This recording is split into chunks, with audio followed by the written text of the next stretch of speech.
great pleasure on the India Story to be joined by somebody who really influences the market, Raamdeo Agrawal, the chairman of Motilal Oswal and one of the most respected voices in the Indian market. Raamdeo, thank you so much for joining us here on the India Story. Just wanted to get your sense on where you think the markets are going. Last year has been fairly flattish in a sense. Where do we go from here? Yeah, markets are actually doing well, despite given the fact that in last 1 year, earnings have been quite muted. And actually even Q3 was not good. Top line growth was about 15-16%, but bottom line was flattish. And X of financials, the earnings were rather disappointing. And one can understand all kinds of cost pressures where logistic costs had gone up, energy costs had gone up. So all the companies, they're not able to pass on their cost escalation. And now that same cost is coming down, some amount of passing on has happened. So my sense is Q4 performance of the companies, particularly manufacturing and all, will be better. And as we go into the year, unless there's a new source of some trouble, I think we are going to see a sustained build-up in the margins. The economy is doing well, so demand side will be very strong. The issue is that whether companies can pass on the rising cost. I think we have got over the hump. And the next year, it looks that earnings build-up will be pretty good. And hence, market should also track that. So before I come to the long term, if you're looking at the short term and the medium term, the next 4 months, 6 months, 1 year, do you feel that the corporate earnings are likely to be good and so the EPS will be strong and therefore markets could be buoyant for that reason? Then, of course, you will be heading into political questions closer to the general elections and other elections. Yeah, so I think this is also a year of election coming in, and but then the budgets were very. No, it was not what I would say. It was not impacted so much by the upcoming election.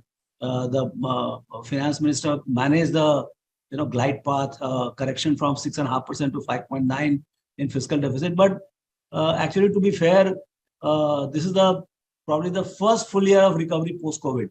Last year, at least till June, it was impacted by COVID, and it takes time to build up the revenue base. But if you look at the one high frequency but very high quality data, there is a tax collection on GST every month.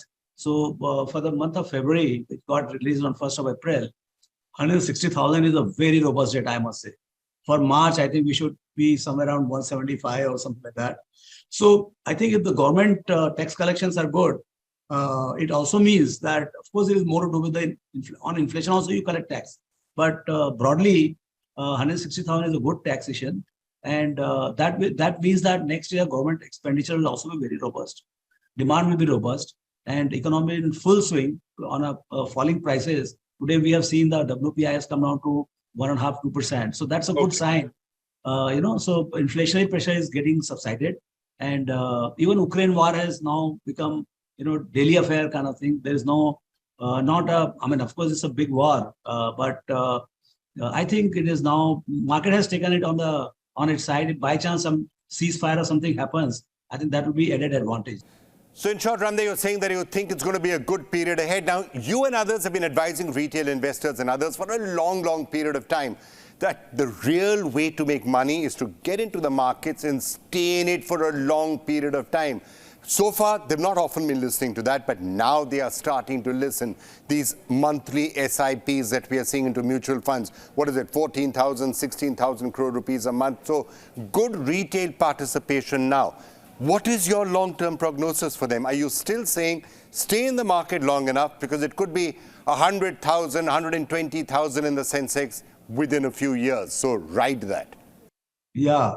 So, Vikram, the issue is that India had a compounded past. I mean, in 75 years has been, you have gone through all the ups and downs. You have seen global politics, global geopolitics, local politics and everything, fragmented government, whatnot, famine, drought, everything. And yet India is where it is.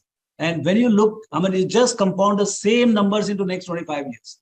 We have seen, despite everything, nothing changes in the sense that nothing meaningful changes. India survives. It's like elephant just walking through.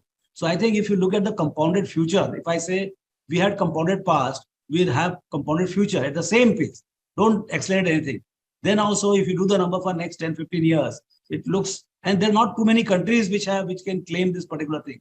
You look at Germany, you look at Japan, you look at France, you look at so many countries which are at around $3 trillion. In the top, I mean, leave aside, China is a glaring story in the last 25 years. America has been steadily going up, and that's why they are leader, largest at 25 trillion. So India has a chance of going from 3-4 trillion. It's just a chance to go to 7 trillion in next 6-7 years. And then from there to build up. I mean, what more to say beyond that? But I think this is one of the most exciting story. India to become third largest economy. And Raamdeo, I guess it would be fair to say that the power of that compounding is when you're a larger economy is so much more. It's okay if you're compounding at 6% or 7% when you're a smaller economy. But if you're a $3 trillion economy and you start compounding at 6% or 7%, the impact is massive because you're adding, what, $200-300 billion to your economy every year. Yeah, much bigger. Yeah, so about $300-400 billion of GDP.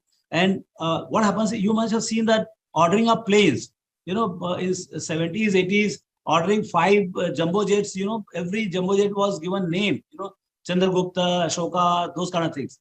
Today, one airline company is ordering 500 planes. Another airline is ordering another 500. So there is a competition who can order bigger. So, this is a change of the scale. I don't know what happens.